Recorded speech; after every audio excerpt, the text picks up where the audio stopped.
Assalamualaikum warahmatullahi wabarakatuh. Di sini saya Nevi Aurelia dari kelas 11-6. Saya akan menjelaskan struktur dan juga bentuk-bentuk bakteri. Bakteri adalah organisme prokariota uniseluler yang hanya dapat dilihat dengan menggunakan mikroskop.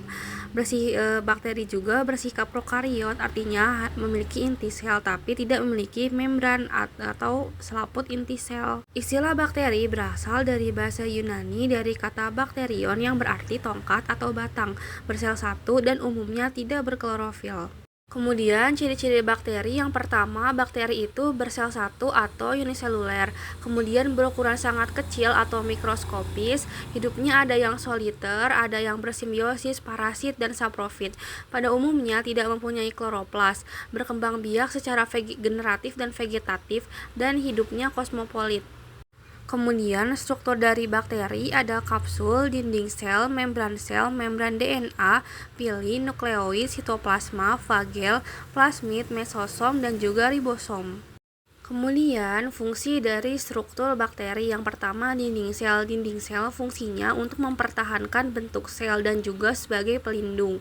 Kemudian kapsul adalah lapisan terluar yang menyelimuti dinding sel. Kemudian yang ketiga ada flagel. Flagel itu fungsinya untuk bergerak. Flagel melekat pada membran luar di dinding sel. Berdasarkan letak dan jumlah flagel yang dimiliki, maka bakteri dibedakan menjadi monotrik, lopotrik, dan juga amfitrik dan atrik. Monotrik adalah bakteri yang memiliki sebuah flagel pada satu ujungnya. Lopotrik adalah bakteri yang pada satu ujungnya memiliki lebih dari satu flagel. Amfitrik adalah bakteri yang pada kedua ujungnya hanya terdapat satu buah flagel. Peritrik adalah bakteri yang memiliki flagel pada seluruh permukaan tubuhnya. Lalu yang terakhir ada atrik, tidak memiliki flagel. Kemudian, bakteri bisa dibedakan dari bentuknya, cara memperoleh makanan, keberadaan flagel, keberadaan oksigen, dan juga pewarnaan gram. Kemudian, ukuran dan bentuk bakteri. Panjang bakteri umumnya berkisar antara 0,5 sampai 3 mikron, sedangkan lebarnya berkisar antara 0,1 sampai 0,2 mikron. Kemudian bentuk bakteri itu bervariasi, tapi secara umum ada 3 tipe, yaitu yang pertama bentuk batang atau silinder.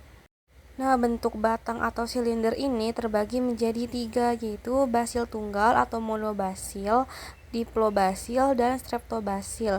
Basil tunggal atau monobasil itu hanya terbentuk satu batang yang tunggal, contohnya seperti bakteri Salmonella. Lalu kalau streptobasil, bakterinya berbentuk memanjang seperti rantai, misalnya seperti bakteri Bacillus anthracis. Kemudian yang kedua ada bakteri bentuk kokus atau bulat. Kokus itu dapat dibedakan menjadi monokokus, diplococcus, sarcina, streptococcus, dan staphylococcus. Monokokus itu adalah bakteri berbentuk bola tunggal, misalnya seperti bakteri Monococcus gonorrhoeae yang menjadi penyebab penyakit kencing nanah. Kemudian diplococcus itu adalah bakteri berbentuk bola bergandengan dua, misalnya seperti bakteri Diplococcus pneumoniae yang menjadi penyebab penyakit pneumonia seperti radang atau paru-paru. Kemudian sarcina itu bakteri yang berbentuk bola yang berkelompok 4, membentuk kubus. Kemudian streptococcus, bakteri berbentuk bola yang berkelompok memanjang seperti rantai, misalnya seperti bakteri Streptococcus earchis. Kemudian staphylococcus, bakterinya berbentuk bola yang berkoloni. Kemudian yang terakhir ada bakteri bentuk spiral atau spirillum yang terbagi menjadi spiral, vibrio atau bentuk koma, dan spiroseta. Spiral adalah golongan bakteri yang bentuknya seperti spiral, misalnya bakteri spirillum.